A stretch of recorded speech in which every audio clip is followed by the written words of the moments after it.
What's up guys? I hope you are doing well. I am Veer. Welcome to Study Lover. Code देखिए कितनी शानदार है. I know there is pain, but never feel sorry for yourself. Take that pain and learn to play with it. देखिए अगर कोई भी काम करता है कोई भी इंसान, स्टार्टिंग में हमारी बॉडी में एक रिजिडिटी होती है. अगर आप स्टार्टिंग में रेस करने जाते हैं, मॉर्निंग में रनिंग करने जाते हैं, तो आपको अगले दिन क्या लगेगा, आपकी बॉडी ऐसी लगेगी जकड़ गई है, तो आपको बिल्कुल वर्क करने का मन नहीं करेगा. इसी तरीके से आप जिम में जाते हैं एक दिन, तो स्टार्टिंग में अगले दिन आप लोगों को लगेगा कि आपको कोई आके उठा के पानी दे दे, पानी तक पीने की आपकी हिम्मत नहीं रहेगी. इसी तरीके से आपने मोहम्मद अली का नाम सुना होगा. मोहम्मद अली ये बॉक्सर थे. मोहम्मद अली जिन्ना निकलने जा रहा था अभी माइंड मुंह से. मोहम्मद अली जिन्ना नहीं, बॉक्सर की बात कर रहा हूं मैं, ठीक है ना. ये बहुत ही बड़े बॉक्सर थे. तो इनसे एक बार पूछा गया कि आप अपने जो इस तरीके से बीम वगैरह लगाते हैं, अपने डंड वगैरह जो लगाते हैं आप लोग, तो आप कितना लगाते हैं. तो उन्होंने ये बोला, मैं हमेशा वहां से गिनना स्टार्ट कर देता हूं जब मुझे दर्द होना स्टार्ट होता है, उससे पहले मैं कभी नहीं गिनता हूं. तो यही एक एटीट्यूड आदमी का होना चाहिए हमेशा. आपको हमेशा जहां पे आपने लास्ट टाइम छोड़ा, उससे आगे की चीजें काउंट करनी चाहिए. अगर आप स्टार्टिंग से काउंट कर रहे हैं, आज फिर इतना कर दिया नहीं, अब आगे कितना कर दिया वो काउंट होना चाहिए. दिन कभी भी वो नहीं गिनने चाहिए लाइफ में. आप पैदा हो चुके हो, धरती पे आ चुके हैं, सब पैदा होते हैं, सब धरती पे आते हैं, कौन कब चला जाता है पता भी नहीं चलता है. पर जिस दिन आपने अपना गोल डिसाइड किया, जिस दिन से आपने उस गोल पे वर्क करना स्टार्ट किया, असली काउंटिंग वहां से होनी स्टार्ट होती है. बाकी सब कैलेंडर में डेट्स हैं, यहाँ से असली आपकी लाइफ स्टार्ट होती है, जिसके बेस पे आपकी आने वाली नेक्स्ट जनरेशन टिकी होती है, आपकी आने वाली कंप्लीट पीढ़ी टिकी होती है. अगर आप कुछ अच्छा लाइफ में कर जाते हैं तो कभी भी छोटा गोल मत बनाइए, कभी भी छोटा मत सोचिए, हमेशा लंबा सोचिए और बड़ा गोल बनाइए. ओके. तो आज 9th में है, देख लेते हैं हमको कौन से द हिंदू के आर्टिकल डिस्कस करने हैं. सॉरी आज लेट हो गया किसी रीजन की वजह से मॉर्निंग में, हालांकि मैंने इकोनॉमिक सर्वे अपलोड कर दिया उसी वजह से, ताकि कम से कम कुछ तो चीजें होती रहे, क्योंकि वो भी कवर करना है. और सबसे बड़ी बात ये है कि वो बहुत ही ज्यादा इंपॉर्टेंट डॉक्यूमेंट है, गवर्नमेंट ऑफ इंडिया का डॉक्यूमेंट होता है. तो यूपीएससी हो, एसएससी हो, चाहे कोई भी एग्जाम हो, उसके लिए इंपॉर्टेंट रहता है. आप लोगों को वो लेक्चर सारे देखने चाहिए. लगभग 12 चैप्टर वहां पे कंप्लीट हो चुके हैं. ओनली 2 चैप्टर और बचे हैं, जिनको मैं इस वीक के अंदर ही अंदर खत्म कर दूंगा, ठीक है ना. बैंकिंग के सारे एग्जाम है, तो उनमें बहुत ही ज्यादा फायदेमंद होता है. एसएससी यूपीएससी सबके लिए अच्छा है यार, बहुत क्वेश्चन आते हैं. इकोनॉमिक्स से ज्यादा कम क्वेश्चन आते हैं, इकोनॉमिक सर्वे से ज्यादा क्वेश्चन आते हैं, तो इकोनॉमिक सर्वे को कभी भी इग्नोर नहीं करना चाहिए. ओके. जो उसका लिंक है मैं नीचे डिस्क्रिप्शन बॉक्स में दे दूंगा आप लोगों को. ये ऊपर के जो दोनों आर्टिकल है, दोनों आर्टिकल फ्रांस के इलेक्शन से रिलेटेड है. अब पहले इन फ्रांस के इलेक्शन से रिलेटेड दोनों आर्टिकल को ही हम लोग देख लेते हैं, क्योंकि नोट्स बनाने की जरूरत नहीं है, पर लेकिन आप लोगों को इशू का पता होना चाहिए कि चल क्या रहा है. पहले यहाँ पे जाने से पहले आप लोगों को फ्रांस देख लेना चाहिए. ये हो गया फ्रांस. आप लोगों के लिए क्वेश्चन निकल के आता है कि फ्रांस को कितनी कंट्री के बॉर्डर टच करते हैं, उसका नीचे आप लोगों को आंसर देना है, ठीक है. अब फ्रांस के बारे में थोड़ा जान लेते हैं. फ्रांस की कैपिटल क्या है. फ्रांस की कैपिटल है पेरिस. और यहाँ पे भी दो ही तरीके के हाउस होते हैं, जिस तरीके से हमारे यहाँ पे लोकसभा और राज्यसभा होते हैं, इसी तरीके से फ्रांस में भी दो ही तरीके के हाउस होते हैं. जो अपर हाउस होता है जिसको हम राज्यसभा बोलते हैं, उसको सीनेट बोला जाता है यहाँ पे. और जो लोअर हाउस होता है उसको यहाँ पे नेशनल असेंबली बोला जाता है, जो कि आदमियों का, या आप लोग बोल सकते हैं कॉमन जनता का हाउस होता है, ठीक है ना. तो यहाँ पे भी इसी तरीके से चीजें होती हैं जिस तरीके से हमारे यहाँ पे होती हैं, तो कोई भी ऐसी देख सोचने वाली बात नहीं है. यहाँ पे जो इलेक्शन है थोड़ा डिफरेंट होता है हल्का सा. यहाँ पे क्या होता है, जिस तरीके से हमारे यहाँ पे प्राइम मिनिस्टर के इलेक्शन होते हैं, तो कैसे होता है, जिसकी भी सबसे ज्यादा वोट आई है, भले ही वो वोट कितनी भी हो, भले ही वो वोट 10% क्यों ना हो, अगर सबकी बाकी की बची हुई परसेंट 90% वोट है, और वो 90% डिवाइड हो रखी है 10 जगह पे, ठीक है ना. तो इसीलिए वो भले ही कम हो सकती है, पर लेकिन जिसकी सबसे ज्यादा है वो 10% ही क्यों ना हो पूरी पॉपुलेशन का, उसको जीता हुआ मान लिया जाता है. लेकिन फ्रांस में ऐसा नहीं होता है. इलेक्शन होते हैं, इलेक्शन होने के बाद में, एक राउंड खत्म होने के बाद में, जिसकी सबसे ज्यादा वोटिंग होती है उन दोनों को फिर से चूज किया जाता है, और उनके बीच में फिर से इलेक्शन होते हैं. तो उसमें से जो भी 50% जिसको भी वोट मिलती है उसको चूज कर लिया जाता है. तो इस तरीके का प्रोसेस होता है फ्रांस में इलेक्शन का. तो पहले राउंड में सब बाहर हो चुके थे, 2 राउंड. अब नेक्स्ट राउंड जो बचा था, उस राउंड में इनका नाम है मैक्रोन और इनका नाम है ली पेन. तो 2 आदमी ये चुन के आए यहाँ पे, ठीक है.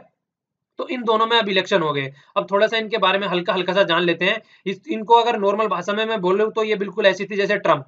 ट्रंप के साथ में कंपेयर कर सकते हैं, और इनको आप अरविंद केजरीवाल के साथ में कंपेयर कर सकते हैं. अरविंद केजरीवाल के साथ में इनको क्यों कंपेयर किया जा रहा है पहले ये बता देता हूं. वो इसलिए कंपेयर किया जा रहा है क्योंकि ये किसी भी पार्टी के मेंबर नहीं थे.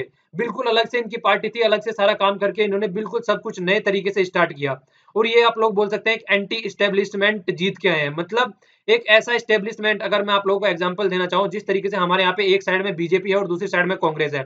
अगर आप आदमी का आप एग्जांपल ले लीजिए, आम आदमी पार्टी जो है ना, तो क्या बात है, ए बी सी तो जो बीजेपी है और कांग्रेस है, तो उन दोनों को एक साइड में रखते हुए अरविंद केजरीवाल जीत के आए। अरविंद केजरीवाल क्यों जीत के आए? वो इसलिए जीत के नहीं आए यहाँ पे ताकि जनता इनको चाह रही थी, वो इसलिए जीत के आए हैं ताकि जनता जो चाह रही थी वो कांग्रेस से त्रस्त हो चुकी थी, कांग्रेस को चाह नहीं रही थी जनता, कांग्रेस को हटाना चाह रही थी, इतने ज्यादा करप्शन हो चुके थे, इतनी सारी चीजें हो रही थी यहाँ पे, बड़े बड़े करप्शन आप लोगों को देखने को मिले। तो जो अरविंद केजरीवाल फर्स्ट टाइम जीत गए, वो जनता अरविंद केजरीवाल को नहीं चाह रही थी, जनता चाह रही थी कि कांग्रेस को किसी भी तरीके से हटाया जाए। क्यों? क्योंकि देखिए एक बहुत ही लंबे समय तक अगर एक ही तरीके का नॉर्मल आप लोगों को डाइट मिलती रहे तो आप लोग भी उसको काफी लंबे समय तक खाना पसंद नहीं करेंगे, कुछ टाइम बाद आप लोग चाहेंगे कि यार कभी ना कभी तो दाल मखनी भी होनी चाहिए, कभी ना कभी तो कढ़ाई पनीर भी मिलना चाहिए। तो इसी तरीके से आदमी जो है, क्योंकि यहाँ पे इतने ज्यादा तरस हो चुके थे, जो प्रॉब्लम चलती हुई आ रही थी वो प्रॉब्लम का सोल्यूशन नहीं निकल रहा, ना तो हेल्थ से रिलेटेड इशू का सोल्यूशन निकल पा रहा था, ना ही इंप्लॉयमेंट से रिलेटेड सोल्यूशन का इशू का सोल्यूशन निकल पा रहा था। तो इसी तरीके से जो बड़े बड़े इश्यूज होते हैं उन पर भी कोई गौर नहीं दी जा रही थी, बस वो है कि एक पॉलिटिक्स चली हुई आ रही थी। तो एंटी स्टेब्लिशमेंट क्या बोला जाता है? जो यहाँ पे स्टेब्लिश गवर्नमेंट थी, जो अब तक दो पार्टी थी बड़ी बड़ी, उनको हटा के यहाँ पे इनको चुन के लाया गया है। ठीक है, इसी तरीके से जिस तरीके से बीजेपी और कांग्रेस को साइड में रखते हुए यहाँ पे अरविंद केजरीवाल जी जीत के आए थे। तो इन दोनों में आप इसलिए इस तरीके से कंपेयर कर सकते हो। तो बिल्कुल उसी तरीके का एग्जाम्पल यहाँ पे आप लोगों को मैक्रोन का देखने को मिलेगा। तो अब ये प्रेसिडेंट बनने जा रहे हैं, इनको 65% वोट मिली है, और जो ली पेन है इनको मिली है 34% वोट। इनका बिल्कुल जो फंडा था वो बिल्कुल ट्रंप के जैसा था, ओनली अपनी कंट्री में फोकस करना है, किसी दूसरी कंट्री के बारे में नहीं सोचना है। अपने ही यहाँ पे सारी जो कंपनी है उनको ये बोलना है कि अपने ही यहाँ के आदमियों को यहाँ पे मतलब एम्प्लॉयमेंट दो, दूसरों को बाहर को वालों को एम्प्लॉयमेंट मत दो। बाहर की जो कंपनी आ रही है उनको भी बोले कि हमारी कंट्री के आदमी को ही हायर करे। ठीक है, इस तरीके से और भी कई सारी बात थी जिससे कि ग्लोबलाइजेशन पे इनका इम्पैक्ट बहुत ज्यादा पड़ने वाला था। जिस तरीके से देखिए ट्रंप का जो चक्कर था, उन्होंने अपनी कंट्री पे फोकस किया, तो ये भी बोल रही थी कि हमको अपनी कंट्री को आगे लेके जाना है। मतलब एक नेशनलिज्म की बात करती है ग्लोबलाइजेशन की जगह पे। ग्लोबलाइजेशन एक ऐसा फंडा होता है जहां पे सब कंट्री एक दूसरे के ऊपर डिपेंडेंट हो जाती हैं। ग्लोबलाइजेशन का अगर आप एग्जांपल देखें तो आज की डेट में जो हमारे यहाँ पे सैटेलाइट लॉन्च किया, जिसको हम एशियन अभी साउथ एशियन सैटेलाइट बोल रहे हैं, तो वो भी एक ग्लोबलाइजेशन का ही एग्जांपल है, क्योंकि सारे एक दूसरे से कनेक्ट है। अगर इंडिया बोलता है कि हमको आपको सैटेलाइट का जरा से भी फायदा नहीं पहुंचाना है, बस हमको अपने बारे में सोचना है, तो इंडिया क्या बोलता है? हमारा सैटेलाइट है, ओनली हम यूज करेंगे, हमको किसी को देना ही नहीं है। तो इस तरीके की बात ये ली पेन करती है। उसी तरीके की बात डोनाल्ड ट्रंप करते थे। हालांकि डोनाल्ड ट्रंप देखिए उन्होंने अपनी आइडियोलॉजी अब चेंज कर दी है, पर उस टाइम पे उनकी आइडियोलॉजी इसी तरीके की हुआ करती थी। तो लोगों ने इनको चूज करना पसंद किया, जिस तरीके से केजरीवाल जी को चूज करना पसंद किया था उस टाइम पे। तो यही यहाँ पे आप थोड़ा सा कंपेयर करके यहाँ पे चीजों में थोड़ा डिफरेंस समझ सकते हैं, और इससे आप लोगों को चीजें भी थोड़ी समझ में अच्छे लेवल पे आएगी। हालांकि इनकी आइडियोलॉजी अगर देखा जाए, आइडियोलॉजी डिफरेंट नहीं है। अरविंद केजरीवाल को भी अगर आप लोग आज की डेट में देखें कंपेयर करके, तो ऐसा कुछ नहीं है कि ये बीजेपी और कांग्रेस से कुछ ज्यादा अलग कर रहे हैं यहाँ पे। बस यही है कि ये एक नए फेस निकल के आए हैं जो कि किसी भी पॉलिटिकल पार्टी से कनेक्टेड नहीं थे। उसी तरीके से ये भी एक नए फेस निकल के आए हैं, इनकी आइडियोलॉजी ऐसी नहीं है कि बिल्कुल डिफरेंट है। तो ये भी एक चैलेंज है। चैलेंज क्या है इनके सामने? आज तो जीत के आ गए हैं, पर लेकिन आगे आने वाले टाइम में जब इनकी आइडियोलॉजी ही डिफरेंट नहीं है, तो आगे कैसे काम चलेगा? उसी तरीके से बिल्कुल सिमिलर टाइप में आप कंपेयर कर सकते हैं अरविंद केजरीवाल जी का। सोचा ये जा रहा था कि पता नहीं क्या चेंज हो जाएगा, इतनी डेमोक्रेसी आएगी, वो सब चीजें, इस तरीके की चीजें यहाँ पे देखने को मिल रही थी, पर लेकिन ऐसा कुछ ग्राउंड लेवल पे देखने को नहीं मिल रहा है। उसके कुछ भी रीजन हो सकते हैं, उनमें हम नहीं जाएंगे। तो यहाँ पे भी इनके सामने बहुत सारे इसी तरीके के अब इशू निकल के आएंगे सामने। इनकी आइडियोलॉजी जिस तरीके की है, अब उसको किस तरीके से इंप्लीमेंट करके ये लोगों को सेटिस्फाई कर पाते हैं। देखिए जितना बड़ा आपको मैंडेट मिलता है, उतनी ही ज्यादा आपके ऊपर रेस्पॉन्सिबिलिटी आ जाती है। जीतना एक अलग बात है, पर लेकिन उसको मेंटेन रख के चलना। फर्स्ट डिवीजन आना एक क्लास में अलग बात है, पर लेकिन फर्स्ट क्लास से लेके 12 तक आप जब भी पढ़े हुए जा रहे हैं, हर क्लास में आपका फर्स्ट डिवीजन आ रहा है, तो उसको मेंटेन रखना वो सबसे बड़ी बात होती है। और वो मेंटेन किसी ट्रस्ट के ऊपर एक बहुत ही बड़े, मतलब जब आप एक अच्छे लेवल पे सारी चीजें करेंगे और सोसाइटी के लिए एक लार्ज स्केल पे सोचेंगे अपने हितों से ऊपर उठ के, तो तभी इस तरीके की बातें की जा सकती है। देखिए जीतना एक अलग बात है। सब बोलते हैं ना कि कल को मुझे आईएएस टॉप करना है, आईएएस बन जाऊंगा, या फिर एसएससी में इंस्पेक्टर बन जाऊंगा, या फिर किसी भी यूपीएससी के थ्रू कोई भी एनडीए सीडीएस में या आईएएस में कोई जॉब ले लूंगा। तो वो एक फर्स्ट स्टेप है, उसके बाद में असली कहानी स्टार्ट होती है। उसके बाद में आप लोगों को देखना है किस तरीके से आपको अपनी लाइफ को जीना है। ये तो ओनली एक स्टेप है आपकी लाइफ को आगे बढ़ाने का, इसके बाद में असली जिंदगी स्टार्ट होती है। और लोग क्या सब समझ क्या लेते हैं? समझ ये लेते हैं कि बस ये एग्जाम निकल जाए, उसके बाद में तो बस बल्ले ही बल्ले है। बल्ले बल्ले नहीं है, बल्ले बल्ले तो उसके बाद में स्टार्ट होती है, जब आप काम कैसा करते हो, सोसाइटी के लिए क्या कर पाते हो। तो असली बात वो है, ना कि असली बात सिलेक्शन होना है। ठीक है, सिलेक्शन होना एक बस पीढ़ी है, तो उसको एक फाइनल डेस्टिनेशन कभी नहीं समझना चाहिए। तो उसी तरीके से इनको इसके साथ में कंपेयर किया जा रहा है। इन्होंने बस अभी इलेक्शन जीते हैं, अभी तो यहाँ से बात स्टार्ट हुई है। वो बोलते हैं ना अभी तो पार्टी शुरू हुई है, तो अभी यहाँ से पार्टी शुरू हुई है, अब देखिए आगे क्या होता है। ओके, तो ये हो गया इनके बारे में। अब आगे चलते हैं। ये जो नीचे वाला आर्टिकल है साइड वाला, ये टॉर्चर के ऊपर रिलेटेड है। जिस तरीके से आप लोगों ने देखा होगा मूवियों में बहुत आराम से ये चीज देखने को मिलती है कि पुलिस वाले पकड़ के ले जाते हैं क्रिमिनल्स को और फिर उनको नंगा लेटा के बर्फ की सिल्ली पर लेटा के या फिर कुछ भी इस तरीके के काम किए जाते हैं उनसे सच निकालने के लिए। तो वो जो टॉर्चर होता है उस टॉर्चर के ऊपर यहाँ पे बात की गई है। बहुत से ऐसे क्रिमिनल है जो कि इंडिया से भाग गए हैं, जैसे कि मालवीय का नाम ले लीजिए, और भी कई सारे ऐसे आदमी है जो कि आज की डेट में बहुत सारी कंट्रियों में रहते हैं। इंडिया ने उन कंट्रियों के साथ में बात करी है और उन कंट्री के साथ में बात करने के बाद में उन कंट्री ने उन क्रिमिनल को हमको देने को मना कर दिया, क्योंकि यहाँ पे कोई भी ऐसा रूल नहीं है। हालांकि हमने यूएन का जो रूल है टॉर्चर के अगेंस्ट उसको साइन कर रखा है, उसको रेक्टिफाई नहीं किया आज तक, ठीक है ना। तो उसको रेक्टिफाई नहीं किया, तो ये बोल रहे हैं पहले उसको रेक्टिफाई करो कि आप जो अगर यहाँ से किसी आदमी को लेके जा रहे हो उसको टॉर्चर नहीं करेंगे। ये ह्यूमन राइट के बिल्कुल मतलब अपोजिट में है। आप एक इंसान को टॉर्चर कर रहे हैं तो पहले उसको रेक्टिफाई करो, तब जाके कुछ हो सकता है। तो इस वाले आर्टिकल को हम लोग देखेंगे। ये वाला आर्टिकल बिल्कुल ऐसी है जैसे एशियन सैटेलाइट, अभी साउथ एशियन जो सैटेलाइट हम लोगों ने लॉन्च किया है, जिस तरीके से उसकी हेल्प से 7 कंट्री को फायदा मिलेगा इंक्लूडिंग इंडिया, मतलब 6+1, 6 कंट्री इंक्लूडिंग इंडिया। तो 7 कंट्री को उसका फायदा मिलने वाला है। इसी तरीके से इसको कंपेयर आप लोग कर सकते हैं आधार कार्ड के ऊपर, जो हमारा आधार कार्ड बनता है। तो ये आर्टिकल में बोल रहे हैं कि आधार कार्ड का यूज भी हम इसी तरीके से कर सकते हैं जिस तरीके से हमने साउथ एशिया सैटेलाइट का एक तरीके से यूज किया अपनी फॉरेन पॉलिसी को इंप्लीमेंट करने में। तो उसी तरीके से आधार कार्ड की फैसिलिटी भी हम दूसरी कंट्री को आसपास वाले एरिया में इंप्लीमेंट कर सकते हैं, उनको फैसिलिटी प्रोवाइड करा सकते हैं। तो कैसे करा सकते हैं उसको हम आर्टिकल में अच्छे से देखेंगे। ओके, ये वाला आर्टिकल अभी हम लोगों ने जिक्र किया था। देखिए एक डॉक्ट्राइन निकल के आई है, ठीक है ना, डिफेंस से रिलेटेड। तो वो डॉक्ट्राइन किस तरीके से है और क्या है उसके अंदर, ये उसको बहुत ही ज्यादा क्रिटिसाइज कर रहे हैं। ऐसा लग रहा है कि मतलब उन्होंने कहा सास बहू वाली, तो उस तरीके से बिल्कुल क्रिटिसाइज किया इन्होंने इसको डॉक्ट्राइन को। बिल्कुल वो कहते हैं कि गुस्सा खा के बैठे हैं। तो इनको ये चीज बिल्कुल पसंद नहीं आई, वही कपिल शर्मा वाला डायलॉग, ये डॉक्ट्राइन मुझे बिल्कुल पसंद नहीं आई। तो वो ये बात बोल रहे हैं, ये बात मुझे बिल्कुल पसंद नहीं आई। तो इस आर्टिकल को भी हम लोग अच्छे से देखेंगे, ठीक है। ये वाला आर्टिकल यहाँ पे राइट और लेफ्ट के बारे में बात की गई है। जिस तरीके से यहाँ पे हम लोग फ्राइडे को देखते हैं 2 आर्टिकल आते हैं, उसमें 3 व्यूज आप लोगों को देखने को मिलते हैं। एक साइड में लेफ्ट रहता है, दूसरी साइड में राइट रहता है और एक सेंटर रहता है। तो 3 व्यूज देखने को मिलते हैं वहां पे। तो ये उसी तरीके का ये आर्टिकल है, यहाँ पे लेफ्ट राइट के बारे में बात की गई है। लेफ्ट देखिए क्या होता है, एक तरीके से एक ऐसे आदमी, एक ऐसा इंसान, अगर आप मुझे लेफ्ट माने तो मैं क्या सोचूंगा, बिल्कुल गरीब आदमियों के बारे में सोचूंगा। उनको खाना किस तरीके से मिलना है, उनको एजुकेशन किस तरीके से मिलनी है, गरीब आदमी को हेल्थ अच्छी होनी चाहिए। तो ये मैं अगर इस तरीके की आइडियोलॉजी होगी तो मैं एक लेफ्ट लेफ्ट आइडियोलॉजी का इंसान हूँ। जो जमीन हो वो सब में डिस्ट्रीब्यूट इक्वलिटी होनी चाहिए। मतलब ये नहीं है कि किसी के पास में 500 बीघे जमीन है और किसी के पास में 5 बीघे भी नहीं है, तो वो सबके पास में इक्वल डिस्ट्रीब्यूट होनी चाहिए। तो ये एग्जाम्पल हो गया लेफ्ट आइडियोलॉजी का। पर लेकिन अगर राइट आइडियोलॉजी का बात करें तो ये क्या करते हैं, देश के बारे में, मतलब ये इतने नीचे वाले इशू पे ज्यादा फोकस नहीं करते, इतने छोटे छोटे इशू पे। ये करते हैं हमारी कंट्री सबसे आगे होनी चाहिए, हमारी जीडीपी सबसे आगे होनी चाहिए, हमारी इकोनॉमी सबसे फास्ट होनी चाहिए। ये इकोनॉमी फास्ट जो होती है उसकी जो पर्टिकुलर जो कंपोनेंट होता है उसके बारे में बात करते हैं, और ये जो होलिस्टिक चीज होती है उसके बारे में बात करते हैं। तो ये एक ओवरऑल बड़े लेवल पे बात करते हैं, और ये बिल्कुल नीचे लेवल पे, छोटे लेवल पे बातें करते हैं, जो कि ग्राउंड लेवल पे आप लोग बोल सकते हैं। तो ये दोनों की आइडियोलॉजी होती है, ये दोनों की आइडियोलॉजी होती है, ये दोनों में डिफरेंस होता है। तो यही चीज यहाँ पे समझाने की बात की गई है। पर लेकिन जो सेंटर वाली अप्रोच होती है वो दोनों को साथ में लेके चलती है, इसकी भी इतनी बात करती है और इसकी भी इतनी बात करती है।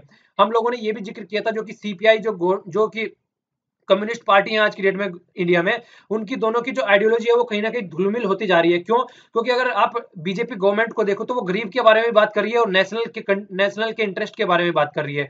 तो आज की डेट में जो पार्टी आ गई है, जो स्टार्टिंग में ये पार्टी बन के चली थी, उनका बेस जो है आज की डेट में, मतलब आप लोग बोल सकते हैं कि एक न्यूट्रल होता जा रहा है। कोई भी पार्टी आ रही है वो सब चीजों पे बात कर रही है आज की डेट में। इनकी जो पर्टिकुलर आइडियोलॉजी थी इसीलिए इनका बेस आज की डेट में खत्म होता जा रहा है। ये भी हम लोगों ने डिस्कस किया था। तो आप लोग इसको इस तरीके से समझ सकते हैं, ठीक है ना। तो यही कंप्लीट इसमें आर्टिकल में डिस्कस किया गया है। ये वाला आर्टिकल भी यहीं पे बताते हूँ, इस वाले आर्टिकल में क्या बोला है। ये वाला आर्टिकल एग्जाम के पॉइंट ऑफ व्यू से ज्यादा अच्छा नहीं है। यहाँ पे ओनली आप लोग ये समझ सकते हैं। देखिए अगर किसी आदमी को किसी गुनाह की वजह से जेल में ले जाया गया है, ठीक है ना, तो जेल में डाल देना वो एक जुडिशरी का पार्ट है, किसी को जेल में डाल देना, ठीक है। पर लेकिन जेल में डालने के बाद में उस आदमी के साथ में क्या ट्रीटमेंट किया जा रहा है वो एक अलग डिफरेंट चीज है। अगर कोई आदमी जेल में चला जाता है, भले ही वो गलत रीजन से गया हो या सही रीजन से गया हो, है तो वो इंसान ही ना। तो उसके साथ में जो वहां पे ट्रीटमेंट होना चाहिए, ये आर्टिकल लिखने वाले ये बोलते हैं कि उनके साथ में जानवरों वाला ट्रीटमेंट होता है। तो वो वाला नहीं होना चाहिए। यहाँ पे मैक्सिमम जो आदमी जाते हैं एक बार जेल में अगर चले जाते हैं, भले ही बाहर कितना ही अच्छा खासा हो, अंदर जाके वो डिप्रेशन के शिकार हो जाते हैं, ठीक है। तो ये डिप्रेशन के शिकार नहीं होने चाहिए, इस चीजों को भी साइड में करना चाहिए। एक बात और बोलिए यहाँ पे कि देखिए अभी हमारे यहाँ पे जो बिल निकल के आया मेंटल हेल्थ से रिलेटेड, जो हमने बिल के बारे में डिस्कशन किया था, वहां पे इंडिविजुअल आदमी पे फोकस किया गया है। तो जिस तरीके से अगर इंडिविजुअल आदमी पे फोकस किया गया तो उस इंडिविजुअल आदमी में जो जेल में कैदी है वो भी आता है। तो उसके भी डिप्रेशन के बारे में हम लोगों को देखना है, उसके भी मेंटल एक्टिविटी के बारे में हम लोगों को देखना है। जेल में डाल देने का मतलब ये नहीं होता कि वो क्रिमिनल हो गया है। कई बार बहुत से आदमी आप लोगों ने देखा होगा, ऐसे भी केस होते हैं कि बहुत टाइम बाद निकल के वहां से जेल से आ रहे हैं और फिर भी वो मतलब बेकसूर होते हैं, ठीक है। तो इस तरीके के भी आदमी होते हैं, वो एक अलग बात है। इसके बाद में यहाँ पे ये डिस्कस किया गया कि देखिए जितना भी जेल का स्टाफ होता है उनको सबको एक प्रॉपर वे की ट्रेनिंग देनी चाहिए कि किस तरीके से ट्रीट करना है इन आदमियों को। इनको बिल्कुल अलग तरीके से ट्रीट नहीं करना है, इनको बिल्कुल एक तरीके से ह्यूमन के बेस पे ट्रीट करना है, जानवरों के बेस पे नहीं, एनिमल नहीं समझना है इनको। इनका जो मेंटल लेवल है उसके बारे में भी बात करनी है। इनको ये नहीं करना है कि इनके मेंटल डिग्रेडेशन के लिए इनको टॉर्चर किया जाए, बिल्कुल ही गलत तरीके का ट्रीटमेंट किया जाए, ठीक है। तो कुछ इस तरीके की बात यहाँ पे की गई है इस वाले आर्टिकल में। ये साइड वाला आर्टिकल ज्यादा इंपॉर्टेंट नहीं है। साइड वाले आर्टिकल को में सेक्सुअल और एसेक्सुअल के बारे में बात की गई है। मतलब सेक्सुअल तो जो नॉर्मली फिजिकल रिलेशन बनाने के बाद में जो प्रोडक्शन होता है उसको सेक्सुअल बोलते हैं। जब दो मतलब इंसान मिलते हैं, एक फीमेल और एक मेल मिलता है, तो उस टाइम पे जो प्रोडक्शन होता है उसको सेक्सुअल बोलते हैं। पर एक एसेक्सुअल होता है जो कि पेड़ पौधों में भी आप लोगों को देखने को मिलता है। एक तरीके से अगर एक ही आदमी से जिस तरीके से अगर क्लोन आपका बना दिया जाए, आपकी बॉडी का कोई पार्ट लेके कंप्लीटली आपके जैसा इंसान बना दिया जाए, तो वहां पे एसेक्सुअल टाइप की चीज आ जाती है। तो दोनों में यही डिफरेंस है, उसी के बारे में और कई सारी चीजें डिस्कस करी गई है। तो जो मेन डिफरेंस है दोनों में यही है। सेक्सुअल जो होता है वहां पे दो इंसान मिलके एक प्रोडक्शन करते हैं, मेल या फीमेल पैदा होती है फिर, ठीक है ना, लड़का और लड़की। पर लेकिन जो एसेक्सुअल में है, एसेक्सुअल में होता है कि एक ही पर्टिकुलर इंसान से, जिस तरीके से आपने अगर गुलाब का एग्जाम्पल लो, गुलाब की टहनी से काटने के बाद में, गुलाब की एक टहनी ले लीजिए, उसको एक कलम बोलते हैं, काटने के बाद में उसको लगा लीजिए तो उससे भी पेड़ निकल जाता है, ठीक है। बीज वगैरह की जरूरत नहीं पड़ती है यहाँ पे। तो इसी तरीके से एक एग्जाम्पल है, ठीक है ना, ओनली इसी तरीके से आपकी बॉडी में से कोई आपका पार्ट लेने के बाद में, कोई छोटा सा आपका ब्लड या कुछ भी लेने के बाद में उससे एक पूरा क्लोन बना देना आपका, वो एसेक्सुअल है। तो उन दोनों में डिफरेंस की बात की गई है यहाँ पे, ठीक है। आइए अब नेक्स्ट चलते हैं। इस आर्टिकल के बारे में देखिए क्या है। एक तरीके से एक आप टॉर्चर की यहाँ पे बात की थी हम लोगों ने। तो एक तरीके से टॉर्चर का मतलब जिस तरीके से किसी को पकड़ के लिया जाता है और उसको जेल में डालने के बाद में जो टॉर्चर किया जाता है उसकी बात की गई है यहाँ पे। एक्चुअली यहाँ पे बोला क्या जा रहा है, यहाँ पे ये बोला जा रहा है कि 2 डिकेड पहले, मतलब लगभग 20 साल पहले हम लोगों ने क्या किया था, यूएन का जो कन्वेंशन है उसको रेक्टिफाई कर दिया था। जो टॉर्चर से रिलेटेड या क्रूअल जो इनह्यूमन एक्टिविटी होती है, किसी को पनिशमेंट करने के लिए जो ट्रीटमेंट किया जाता है, उसको हमने ओनली क्या किया था, उसको हमने साइन कर दिया था। पर अब तक उसको रेक्टिफाई नहीं किया है। साइन करने में और रेक्टिफाई में क्या डिफरेंस होता है। साइन तो जाके साइन कर दिया आपने, अपने ऑटोग्राफ दे दिए, एक तरीके से वो साइन हो गया। रेक्टिफाई तब होता है जब आप उसके ऊपर लॉ बना देते हैं अपनी कंट्री में, पार्लियामेंट के थ्रू उसको पास कर दिया जाता है, तो वो होता है एक तरीके से रेक्टिफाई करना। तो हमारे यहाँ पे इसको साइन तो कर दिया गया, आज तक इसको रेक्टिफाई नहीं किया है। तो कोई पास लेजिस्लेशन नहीं किया है, आज तक ऐसी चीजें चल रही हैं। तो एक लेजिस्लेशन हमारे यहाँ पे पास करना चाहिए। सुप्रीम कोर्ट ने अब बोला है कि अगर आपको जैसे मालवीय जैसे आदमी है या और भी कई सारे इस तरीके के आदमी है, यहाँ पे किन डेवी के बारे में बात की गई है, इस तरीके के आदमी है, अगर उनको वापसी लेके आना है वहां से, तो आपको ये रेक्टिफाई करना पड़ेगा, क्योंकि वो कंट्री आपको तब तक इन आदमियों को नहीं सौंपेगी जब तक कि आप ये इस तरीके का रेक्टिफिकेशन नहीं करते हैं, इस तरीके का कोई लेजिस्लेशन नहीं बनाते हैं कि उनके साथ में अगर यहाँ पे उस आदमी को कहीं से बाहर की कंट्री से यहाँ पे लेके आ जाएगा तो उसके साथ में इनह्यूमन एक्टिविटी नहीं की जाएगी। तो आपको उसको रेक्टिफाई करना पड़ेगा अगर आप कुछ अच्छा करना, अगर आप उनको वहां से लेके आना चाहते हैं और अपनी कंट्री में उन्होंने जो गलत काम किया है उनको सजा देना चाहते हैं। तो ये सुप्रीम कोर्ट ने सजेशन दिया है कि ये देखिए नेशनल के इंटरेस्ट में भी ये है कि जल्दी से जल्दी, ये एक पीआईएल थी उसके रिलेटेड बातें कर रहे थे सुप्रीम कोर्ट के जज, तो उन्होंने ये बोला था कि जल्दी से जल्दी इसको रेक्टिफाई किया जाए, और जल्दी से जल्दी रेक्टिफाई करने के बाद में ही जितने भी यहाँ पे मालविया हो गए या फिर ये किम डेवी हो गए, तो इनको वापसी तभी लाया जा सकता है तब आप इसको रेक्टिफाई कर देंगे। वरना हर बार जब भी ह्यूमन राइट्स से रिलेटेड जो काउंसिल होती है जो जनेवा में भी हुई है, तो उसके बारे में बात कर रहे हैं कि वहां पे आप लोगों को हर बार जवाब देना पड़ता है उनके क्वेश्चनों का, कि रेक्टिफाई क्यों नहीं किया, आप इस तरीके की एक्टिविटी पे वर्क क्यों नहीं कर रहे हैं। तो इसको रेक्टिफाई करना है कि दोनों दोनों तरीके से फायदेमंद है, हमारी कंट्री की इमेज भी बढ़ाएगा और दूसरी साइड में जो हमारे जो क्रिमिनल है यहाँ से जो हमारे देश से भाग के चले गए हैं उनको वापस आने में भी फायदा पहुंचाएगा। तो दोनों तरीके से फायदेमंद है। सुप्रीम कोर्ट ने सजेशन दिया है, अभी कुछ दिन पहले भी हमने इस तरीके का आर्टिकल डिस्कस किया था।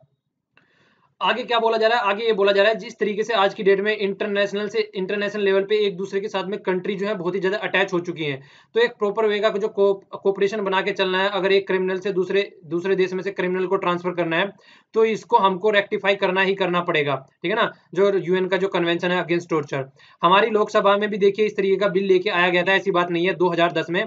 तो उसको लोकसभा ने पास कर दिया था, पर लेकिन राज्यसभा में भेजा गया, उसको सेलेक्टिंग कमेटी के पास भेज दिया गया। तो फिर उसके बाद में चल के बिल जो है वो लैप्स हो गया, उस बिल को पास नहीं किया गया। तो यही बात बोली जा रही है कि ये बहुत ही इंपॉर्टेंट है कि इस तरीके का बिल पास किया जाए। अगर आप लोगों को, वही बात हो गई स्टार्टिंग से, जो भी क्रिमिनल है उनको रिहेबिलिटेट करना है, जो भी क्रिमिनल है अगर उनके बारे में उनको वहां से कंट्री से लेके आना है, मतलब एक प्रॉपर तरीके से एक ह्यूमन बीइंग की एक्टिविटी उनके साथ में होनी चाहिए, इन ह्यूमन एक्टिविटी उनके साथ में नहीं होनी चाहिए। अगर वो सब चाहते हैं तो आप लोगों को ये एक्ट पास करना ही करना पड़ेगा, ठीक है ना। आप लोगों के लिए यहाँ पे क्वेश्चन है कि जब कोई बिल लैप्स होता है वो किन किन कंडीशनों के ऊपर लैप्स होता है, आप लोगों को कंडीशन लिखनी है। कुछ कंडीशन ऐसी है जहाँ पे बिल लैप्स हो जाते हैं, क्या रीजन है उसका लैप्स होने पे, तो वो रीजन रखना है। बहुत ही ज्यादा इंपॉर्टेंट क्वेश्चन है, बहुत बार पूछा जा चुका है, ठीक है। यहाँ पे जिक्र किया गया आधार कार्ड के बारे में, जिस तरीके से हमने अभी साउथ एशियन सैटेलाइट बनाया है और अब आसपास की जो कंट्री है, जो हमारे नेबर कंट्री है, उनको सबको हमने फैसिलिटी प्रोवाइड कराई है। तो इस तरीके से ये बोल रहे हैं राइटर लिखने वाले कि उसी तरीके से हम डिजिटल डिजिटल मतलब साउथ एशिया आइडेंटिटी बना सकते हैं। मतलब अपना आधार कार्ड जो हमारी कंट्री में हम लोग चला रहे हैं, उसका जो फायदा है हम आसपास वाले एरिया में भी पहुंचा सकते हैं। तो उसी के ऊपर ये आर्टिकल लिखा गया है। ये बोल रहे हैं कि जो आधार कार्ड, जो हम लोग आधार आइडेंटिटी है, वो बहुत ही अच्छा रोल प्ले कर सकता है हमारी फॉरेन पॉलिसी को ढंग से इंप्लीमेंट करने में, ठीक है। तो किस तरीके से हेल्प प्ले कर सकता है, वो बिल्कुल इसी तरीके से जिस तरीके से आप एग्जांपल लेके चलिए पैरेलल में, जिस तरीके से हमने साउथ एशिया सैटेलाइट को किया है, तो उसी तरीके से हम इसको भी इंप्लीमेंट कर सकते हैं। तो हम हमेशा क्या बोलते हैं, नाइबर फर्स्ट पॉलिसी। तो हम अपने पड़ोसियों के बारे में हम सोचते हैं कि हमारे पड़ोसी को सबसे पहले हमको तवज्जो देनी है। इसीलिए जब 2040 में हमारे जो प्राइम मिनिस्टर है उन्होंने ओथ ली थी, तो उस टाइम पे अपने आसपास के पड़ोसियों को बुलाया था। वहां पे यूएसए को या जापान वगैरह को नहीं बुलाया गया था, बस पड़ोसियों को ही बुलाया गया था। तो पड़ोसियों पे फोकस करना बहुत ही बड़ी बात होती है, क्योंकि उन पे फोकस करके चलेंगे तो वो हमारे रीजन में रहते हैं, हमसे अलग नहीं है वो। तो उनको साथ में लेके चलना बहुत जरूरी है अगर डेवलपमेंट करना है। तो आप लोग भी अगर कुछ अच्छा करना चाहते हैं अपनी लाइफ में, तो हमेशा कोशिश कीजिए कि अपने आसपास का एनवायरमेंट ऐसा रखिए कि वो बहुत ही प्रोग्रेसिव थॉट वाले इंसान हो, रिग्रेसिव न सोचे, नेगेटिव न सोचे किसी के बारे में। तो ये आप लोगों के लिए भी बहुत ही फायदेमंद होगा, ठीक है। तो ये बोल क्या रहे हैं, देखिए कई तरीके से इसका फायदा होगा। जिस तरीके से अगर एक बार आधार कार्ड से सब कनेक्टेड हो जाते हैं, तो एक सिंगल रीजन, मतलब एक तरीके से सिंगल प्लेटफॉर्म यहाँ पे मिल जाएगा। और मार्केट भी एक दूसरे से कनेक्टेड है, एक दूसरे में आने जाने की भी बात करते हैं हम एक दूसरे में। मतलब हमने देखा होगा कितने सारी हम चीजें आज की डेट में यहाँ पे इंप्लीमेंट करने जा रहे हैं। मतलब देखिए ये चाइना वाले भी अपने कई सारे कॉरिडोर बनाने जा रहे हैं, हम भी यहाँ पे अपना एक जो पोर्ट है डेवलप करने जा रहे हैं, चाबहार डेवलप करने जा रहे हैं। यहाँ पे भी हम लोगों ने देखा था कई सारे मिलकर इस वाले एरिया में भी हम कई सारे रूट वगैरह डेवलप करने जा रहे हैं। तो वो चीजें एक तरीके का अलग डेवलपमेंट है। इसी तरीके से हमको डिजिटल भी एक दूसरे से कनेक्टेड होना चाहिए, हमको एक दूसरे को पता होना चाहिए। देखिए क्या होता है, बांग्लादेश से हमारे यहाँ पे या नेपाल से हमारे यहाँ से नेपाल पे बहुत ज्यादा आदमी इधर उधर जाते हैं। तो वो सारे जो प्रॉब्लम है उनको टैकल किया जा सके, पता लगा जा सके कि कौन आदमी कहाँ का रहने वाला है प्रॉपर वे में। तो उसके लिए डिजिटल एक प्लेटफॉर्म होना बहुत जरूरी है, जिससे आइडेंटिफाई किया जा सके एक अच्छे लेवल पे, ठीक है ना। तो उसके लिए जो हमारा आधार कार्ड है वो एक ही अच्छा, बहुत अच्छा इन्वायरमेंट प्रोवाइड करा सकता है। और सबसे बड़ी बात ये भी है यार, आधार कार्ड के बारे में अगर हम लोग सोचे तो उसके कई और सारे भी फायदे हैं। इकोनॉमिक और पॉलिटिकल एक तरीके से रीजन में भी डेवलपमेंट होगा, क्योंकि हमको पता रहेगा। देखिए अगर कई बार ऐसा बोल दिया जाता है कि ये आदमी वहां का रहने वाला है, उसकी आइडेंटिटी पता नहीं चलता है, बॉर्डर वाले रीजन में खासकर, अगर उससे हम एक प्रॉपर वे में मिलकर काम कर रहे हैं तो ये पता रहेगा कौन आदमी कहाँ का रहने वाला है, वो इस साइड का है या उस साइड का है बॉर्डर के। तो दोनों तरीके से उसको सेटल डाउन किया जा सकता है बहुत आराम से। तो जो पॉलिटिकल कन्वर्जेंस भी होगा इसी तरीके से, और इकोनॉमी को भी फायदा मिलेगा, दोनों के बीच में रिवाइवलरी नहीं रहेगी, तो इकोनॉमी भी एक अच्छे लेवल पे पहुंचेगी। पाकिस्तान ने एक ऐसा ही ट्राई करने की कोशिश किया था, उन्होंने बनाया था national database and the registration authority. पर लेकिन वो बनाया तो था, पर लेकिन उसके तहत वो बायोमेट्रिक सिस्टम के ऊपर ही बेस्ड था, जिस तरीके से हमारे यहाँ पे आधार कार्ड है, हम यहाँ पे फिंगरप्रिंट लेते हैं, आंखों की पुतली की निशान लेते हैं, तो वो सब चीजें जो करते हैं हम यहाँ पे, इसी तरीके का इन्होंने यहाँ पे ये बनाया गया था, ठीक है ना, ये नाडरा। पर लेकिन ये ज्यादा सक्सेसफुल नहीं हो पाया, ये ओनली 3.8 लाख आईडी कार्ड ही बना पाया, जबकि आधार कार्ड बिलियन तक पहुंच चुका है। तो इसी बेस पे ये बोल रहे हैं कि आधार कार्ड को और भी अच्छे लेवल पे हम लोग पहुंचा सकते हैं। आधार कार्ड के लिए तो नेपाल ने भी इसी तरीके के कुछ स्टेप्स लेने की कोशिश की है, बांग्लादेश ने भी स्टेप लेने की कोशिश की है। पर लेकिन ये दोनों हम एक्सप्लोर कर सकते हैं, एक्सपोर्ट कर सकते हैं आधार कार्ड से रिलेटेड एक्टिविटी। क्यों? क्योंकि जो नेपाल ने कोशिश की है, जो बांग्लादेश ने कोशिश की है, उन्होंने कोशिश तो की है, पर लेकिन जो उनके मेथड है चीजों को एक्टिव करने के, चीजों को इंप्लीमेंट करने के, वो ट्रेडिशनल मेथड है। उनके पास में कोई डायनामिक चीज नहीं है, उनके पास में कोई एक प्रॉपर वे की, एक ऐसे लेवल की आप लोग बोल सकते हैं टेक्नोलॉजी नहीं है जिसको अच्छे लेवल पे इंप्लीमेंट किया जा सके। मतलब किस तरीके से करंट डेटाबेस को अच्छे से टैकल करना है, किस तरीके से एक सारी चीजों को इंप्लीमेंट करना है, एक प्रॉपर वे का डेटाबेस होना चाहिए हर चीज को इंप्लीमेंट करने के लिए, एक टेक्नोलॉजी होनी चाहिए प्रॉपर वे में इंप्लीमेंट करने के लिए। तो जो भी हमारे आसपास का वाली कंट्री ये काम कर रही है, वो करने की कोशिश तो कर रही है, पर उनके पास में इतनी फैसिलिटी रिसोर्सेज नहीं है कि वो इस चीज को अच्छे से इंप्लीमेंट कर सके। तो इंडिया क्या कर सकती है, एक्सपोर्ट कर सकती है आधार कार्ड की जो अपनी फैसिलिटी है। और दूसरी कंट्री क्या कर सकती है, इंडिया ने जो अब तक अचीव किया है तो उससे सीख सकती है। वही बात हो गई ना, दूसरे की गलती से सीखना चाहिए, खुद गलती करके सीखेंगे, लाइफ इतनी लंबी नहीं है, चाणक्य ने जिस तरीके से बोला था। तो दूसरा कोई गलती कर रहा है, उसकी गलती से सीखो, कभी भी गलतियों को रिपीट मत करो अगर आगे बढ़ के जाना है। तो उसी के बेस पे इसको भी इंप्लीमेंट किया जा सकता है। देखिए अगर इसको इंप्लीमेंट करना है तो कई सारी बातें और भी सेटल डाउन की जा सकती हैं। जैसे कि क्या बोला गया है, ये बोला गया है सबसे पहले जैसे श्रीलंका में आप लोगों ने देखा होगा और नेपाल में भी आप लोगों ने देखा होगा, बहुत सारी ऐसी बातें चलती रहती है। श्रीलंका में सिन्हाला वाली कम्युनिटी ले लीजिए, नेपाल में मधेसी कम्युनिटी ले लीजिए, तो बहुत सारी ऐसी चीजें रहती है, इनको प्रॉपर वे में जो फैसिलिटी है, जो सोशल सिक्योरिटी वाली इश्यूज है, उस पे इनकी लड़ाई होती रहती है हमेशा। सिन्हाला कम्युनिटी श्रीलंका के जो नॉर्थ वाले पोर्शन में रहती है, यहाँ पे जो सिन्हाला कम्युनिटी पाई जाती है, तो वो हमेशा वो सिन्हाला नहीं यार, गलत बोल दिया थोड़ा, फिर से सुनिए इसको। सिन्हाला तो पूरे यहाँ पे पूरे एरिया में पाई जाती है, वो अच्छे लेवल पे रहती है। यहाँ पे जो तमिलियन कम्युनिटी पाई जाती है, ठीक है ना, तो वो क्या करते हैं हमेशा, वो उनको अच्छी फैसिलिटी उपलब्ध नहीं होती है। सिन्हाला को भी ले लीजिए, वैसे सिन्हाला भी हमेशा ये चाहते हैं कि उनको फैसिलिटी प्रोवाइड की जाए अच्छे लेवल पे, पर लेकिन उनको फैसिलिटी नहीं प्रोवाइड कर पाती है, क्योंकि आइडेंटिटी नहीं है ढंग से किसी भी लेवल पे।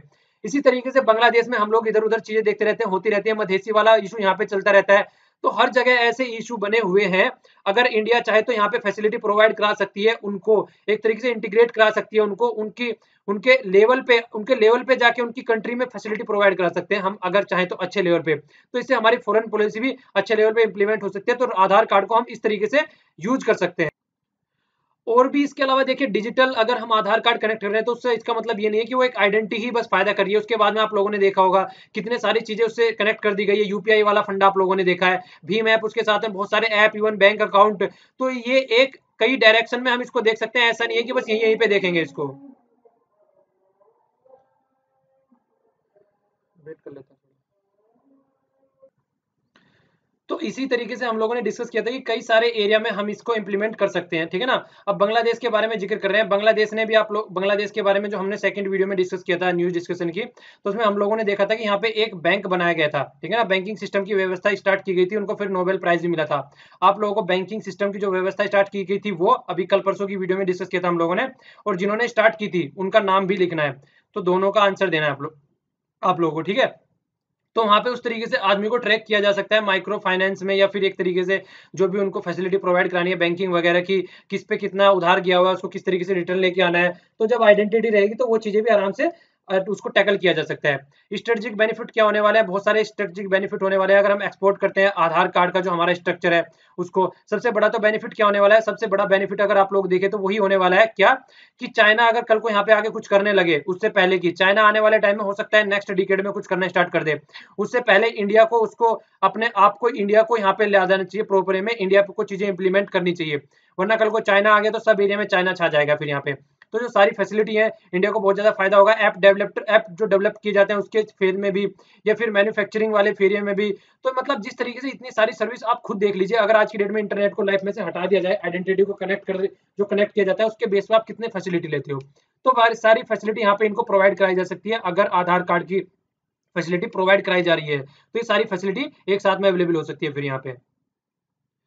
तो जो चाइना वाला कंसर्न है, सबसे पहली बात तो वही है, उसी को खत्म करना है किसी न किसी तरीके से, और इसी तरीके से आगे बढ़ के चलना है, नाइबर अपने पड़ोसियों को साथ में लेके, और खासकर माइनॉरिटी पे फोकस करना, वो भी जान जाएंगे। जिस तरीके से माइनॉरिटी कौन सी कम्युनिटी है सारा उसको उनको पता चल जाएगा। अगर सबकी आइडेंटिटी रहेगी तो इंडिया ने जो मिस्टेक्स की हैं अब तक की, उनकी मिस्टेक से अपने पड़ोसी सीख सकते हैं, वो उनको ऐसी मिस्टेक्स करने की जरूरत नहीं है, ठीक है। और भी टेक्नोलॉजी के फील्ड में कई सारे एरिया में फिर उसी तरीके से एक इकोसिस्टम बनेगा, और ये अप्रिशिएटिंग इफेक्ट है, अपनी फॉरेन पॉलिसी एक अच्छे लेवल पे आएगी, और एक इंटीग्रेटेड प्रोजेक्ट जिस तरीके से चलेगा, तो नाइबर भी हैं हमारे साथ में मिलकर काम करेंगे, उनको भी ये लगेगा कि अपने अपने बारे में नहीं सोच रहे हैं, हमारे बारे में भी सोच रहे हैं। तो सबसे बड़ी बात ये होती है जो कि चाइना में देखने को नहीं मिलती है। चाइना वाली पॉलिसी में हमेशा ही देखने को मिलता है कि चाइना ओनली अपने बारे में सोच रहा है, हमारे बारे में कुछ नहीं सोच रहा है। तो वो वाली अप्रोच हमको थोड़ा डिफरेंट कर देती है उनसे। देखिए यहाँ पे बात करेंगे हम ज्वाइंट डॉक्ट्राइन की, मतलब यहाँ पे जो हमारी तीनों फोर्स हैं, तीनों फोर्स कौन कौन सी है, आर्मी होगी, एयरफोर्स हो गई और नेवी हो गई।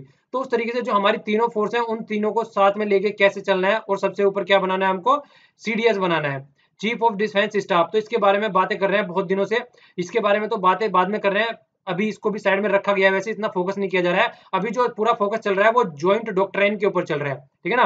किस तरीके से हमको कोई भी अगर प्रॉब्लम आ रही है, किस तरीके से तीनों फोर्स को साथ में लेके आना है, तीनों फोर्स से साथ में काम कराना है, तो उसके बारे में यहाँ पे बात की जा रही है। ओके, आगे चलने से पहले आप लोगों को तीनों के नाम भी याद रखने हैं। देखिए कई बार ये एग्जाम में पूछ ले जाते हैं, यूपीएससी में भी पूछे जाते हैं, पूछा जा चुका है ये, ठीक है ना। तो यहाँ पे आप लोगों को नाम याद रखने हैं। यहाँ पे लेफ्ट से बातें चल रही है, सबसे पहले एयर फोर्स के जो चीफ हैं उनका नाम है बीरेंद्र सिंह धनोआ। जो नेवी के चीफ हैं उनका नाम है सुनील लांबा, और जो आर्मी के उनको तो आप जानती हैं सब, विपिन रावत जी। तो ये सारे यहाँ पे चीफ है अभी। और जो सबसे बड़ी बात आप लोगों को एक और याद रखनी है, यहाँ पे जो सबसे सीनियर होता है उसके हाथ में ये पोस्ट रहती है। कौन सी रहती है? Chairman of chiefs of staff committee. तो उसके कौन है अभी? एडमिरल जो सुनील लांबा है, जो कि नेवी के हैं, वो उनके हाथ में सीनियरिटी के बेस पे होती है, ठीक है ना। तो इन्हीं के द्वारा अब ये डॉक्ट्राइन लिखी गई है, तो उसी के बारे में जिक्र कर रहे हैं। तो ये क्या बोला गया है, देखिए सबको साथ में लेके चलना है। अगर एक तरीके की डॉक्ट्राइन हम लोग बना ले रहे हैं तो सब किस तरीके से इंटीग्रेशन में, सब तरीके से एक तरीके के ऊपर डिपेंडेंट रहते हैं। देखिए आज की डेट में अगर कोई लड़ाई करनी है मान लीजिए समुद्र के एरिया में जाके, तो वहां पे एयरफोर्स की भी जरूरत पड़ेगी, नेवी की भी जरूरत पड़ेगी, तो दो को तो कम से कम साथ में लेके ही चलना है। तो इस तरीके से सब में एक दूसरे के ऊपर डिपेंडेंसी और एक दूसरे को किस तरीके से एक जगह पे कंबाइन करना है, तो सबका पता होना चाहिए एक अच्छे लेवल पे, ठीक है ना। हालांकि इस चीज को लेकर रेजिस्टेंस रहता है, कई बार आर्मी में अलग से रहता है कि हमारी जो छवि है वो अलग हो जाएगी, मतलब किसी और को ज्यादा प्रेफरेंस दिया जाएगा उस टाइम पे, आज की डेट में किसी को ज्यादा प्रेफरेंस दिया जाता है। तो इस तरीके के कई सारे छोटे छोटे इश्यूज हैं जो निकल के आते हैं। हालांकि वो सारी बात की बात है। तो जो चीफ ऑफ डिफेंस से रिलेटेड बातें करते हैं उसमें भी ये कई सारे इस तरीके के इशू निकल के आते हैं। ये आज से चली हुई नहीं आ रही है, इस तरीके के डिबेट पुराने ही चले हुए आ रहे हैं। ये कि ज्वाइंट एक तरीके से एक्टिविटी करनी है, सब मिलिट्री को एक जगह मिलाना है हमको, ये बहुत पुराने 60 सालों से इसके बारे में बात कर रहे हैं हम लगभग, ठीक है ना। लॉर्ड माउंटबेटन उन्होंने भी इसके बारे में जिक्र किया था, ठीक है ना। उनको आर्किटेक्ट बोला जाता है एक तरीके से इंडियन का जो हायर डिफेंस ऑर्गेनाइजेशन है। तो उन्होंने भी बात की थी इसके बारे में, चीफ ऑफ डिफेंस के बारे में किस तरीके से करना है और ज्वाइंट स्टाफ के बारे में किस तरीके से बातें करनी है। तो ये आज की बातें नहीं है, पुराने समय से चली हुई आ रही है, पर लेकिन आज तक इसको इम्प्लीमेंट नहीं किया गया है। ये सोचने वाली बात है। अगर कोई बात होती है जिस तरीके से उरी में अटैक हुआ, जिस तरीके से कई सारे और एक्टिविटी हुई यहाँ पे, तो तब तो हम एक्टिवेट हो जाते हैं कि किस तरीके से चीजों को टैकल करना है। पर लेकिन जैसे जैसे बातें दूर चली जाती हैं तो फिर हम शांत हो जाते हैं।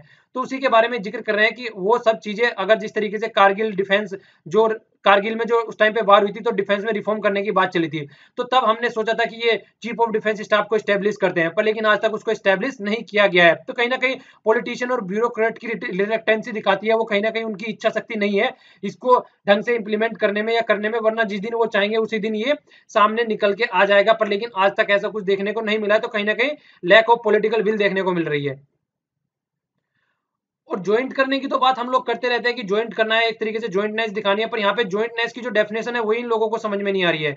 ये बोल रहे हैं कि ज्वाइंटनेस के बाद पे ये लोग बात करते हैं बस जैसे कि वार करनी है किसी के साथ में तो वहां पे मिलकर काम करना है, नहीं, हर जगह ज्वाइंटनेस दिखानी है। जिस तरीके से हम आप लोग बोल सकते हैं कि गणतंत्र दिवस की जो 26 जनवरी पे हमारे यहाँ पे परेड की जाती है, जो ज्वाइंटनेस यहाँ पे दिखाई जाती है, सब एक साथ दिखते हैं यहाँ पे, उसी तरीके की ज्वाइंटनेस दिखानी है। ऐसा नहीं है कि बस वार के टाइम पे ज्वाइंटनेस दिखानी है, कोई भी एरिया में किसी भी तरीके का प्रोग्राम इंप्लीमेंट करना है वहां पे ज्वाइंटनेस दिखानी है। किस तरीके से कोई ये ज्वाइंट जो अभी बनाने जा रहे हैं, इस तरीके के जो स्टाफ कमेटी स्टाफ बनाने जा रहे हैं, उन सब में ज्वाइंटनेस दिखानी है एक तरीके से। ये नहीं है कि बस वार के टाइम पे मिलकर काम करना है, ठीक है। और ये इसके अलावा फिर हमारी न्यूक्लियर जो डॉक्ट्राइन है उसके बारे में भी ये क्वेश्चन मार्क लगाते हैं। क्या बोल रहे हैं कि वहां पे हम लोग पहले बोला करते थे कि क्रेडिबल मिनिमम डिटरेंस, लेकिन आज की डेट में जो डॉक्ट्राइन नहीं निकल के आई है उसमें मिनिमम वर्ड हम लोगों ने हटा दिया है, क्रेडिबल डिटरेंस निकल के आ रहा है वहां पे। तो यहाँ पे भी आप लोगों में क्लियरिटी नहीं है, आप लोग चेंज करते रहते हैं इस तरीके की चीजें, तो ये प्रोफेशनलिज्म नहीं दिखाती है। आपको एक तरीके का प्रोफेशनलिज्म अगर ढंग से निकालना है तो सब चीजों को प्रॉपर वे में इंप्लीमेंट करो, सब चीजों को प्रॉपर वे में लेके साथ में चलो, ठीक है ना। वॉर के कॉलेज बनाओ अच्छे से, किस तरीके से वार से रिलेटेड स्ट्रेटजी होनी चाहिए, एक प्रोफेशनलिज्म दिखाओ और उनके इंस्टीट्यूशन बनाओ ढंग से, अगर आपको अच्छे लेवल पे काम करना है तो। वरना अगर आप इस तरीके से चलते रहेंगे, ठुलमुल रवैया अपनाते रहेंगे, तो ये कहीं ना कहीं बहुत ज्यादा प्रॉब्लम क्रिएट कर देगा। एक प्रोफेशनलिज्म आप लोगों में नहीं दिखेगा और एक इंटेलेक्चुअल जो कैपेबिलिटी है आपकी वो भी एक तरीके से आप उसको यूटिलाइज नहीं कर पाएंगे। तो सारे कामों को अगर अच्छे से करना है तो सब चीजों को अच्छे से इंप्लीमेंट करके चलो और सबको साथ में लेके चलो। ये नहीं है कि वार के टाइम पे साथ में रहना है, जब खुश हो उस टाइम पे भी साथ में रहो, उस टाइम पे भी सोचो कि किस तरीके से स्ट्रेटजी बनानी है। सबके आपस में मिलके जो जिस तरीके की कई कई कंट्री के साथ में हम क्या करते हैं, एक्सरसाइज करते हैं, तो इनकी आपस में भी एक्सरसाइज कराओ जिससे कि साथ में मिलके ये काम करें, हर एक एरिया में काम कर सके। शांति किस तरीके से स्थापित करनी है, कोई कोई क्लाइमेटिक इकोनॉमी जो क्लाइमेटिक कोई इस तरीके की आपदा आ गई है उसको किस तरीके से फॉलो, किस तरीके से उसको सेटल डाउन करना है, जिस तरीके से सुनामी वगैरह आ जाती है, साइक्लोन वगैरह आ जाती है, तो सब जगह वर्क करना है, ऐसा नहीं है कि बस एक एरिया में वर्क करना है। तो इस तरीके का ये सजेशन दे रहे हैं, ठीक है ना। तो ये कंप्लीट आर्टिकल हो गया आज के। तो अभी सेकंड वीडियो लेके आऊंगा, उसमें बाकी का बचा हुआ पोर्शन है जो भी है उसमें वीडियो में डिस्कस कर लेंगे हम लोग। तो आज के लिए लेट हो गया और उसके लिए सॉरी, पर कोशिश करेंगे देखिए चीजें प्रॉपर वे में होती रहे। इकोनॉमिक सर्वे का लेक्चर जरूर देखिएगा अगर आप बैंकिंग की या फिर एसएससी और यूपीएससी किसी भी गवर्नमेंट से रिलेटेड एग्जाम की तैयारी कर रहे हैं, तो बहुत ही ज्यादा फायदा आप लोगों को पहुंचाएगा। लिंक जो है उसका नीचे डिस्क्रिप्शन बॉक्स में आप लोगों को मिल जाएगा। तो आज के लिए इतना ही, thanks a lot for listening, जय हिंद।